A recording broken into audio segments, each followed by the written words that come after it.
देखिए, हमारे माननीय सांसद पुष्पेंद्र सरोज जी जो अपने आप को बार बार कहते हैं कि मैं दलित समुदाय से आता हूँ, मैं दलित समुदाय से आता हूँ।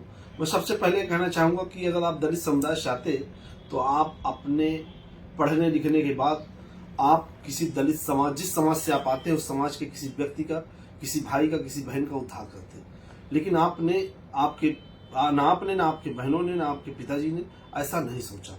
आपने सिर्फ समाज को ठगने का, लूटने का काम किया, समाज को गुमराह करने का काम किया है। आप अपने आप को कहते हैं इतनी बड़ी लोकसभा के इतने बड़े सदन में, देश की सबसे बड़ी पंचायत में आप 3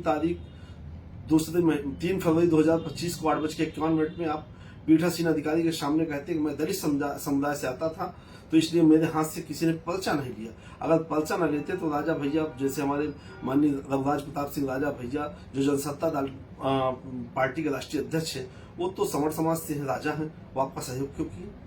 प्लस अगर आप दलित समाज से आते थे तो आपकी निजी बहनों की, सगी 2 बहनों की शादी, एक भारतीय जनता पार्टी के रामचंद्र प्रधान जी की बहू है, एक इनकी बहन अंकित अग्रवाल जो रामबाग में अंकित अग्रवाल के साथ ब्याही है। तो दलित कहाँ बचे? ये तो सिर्फ लोगों को, समाज के लोगों को गुमराह करने के लिए आते हैं, वोट लेके समाज के नाम पे चले जाते हैं, और न समाज की तिरही में आते हैं, न समाज की बरखी में आते हैं, न समाज की मर में आते हैं, न मिट्टी में आते हैं, न समाज के सुख में आते हैं, न समाज के दुख में आते हैं, और ये अपने आप को कहते हैं मैं दलित हूँ, दलित हूँ, दलित हूँ।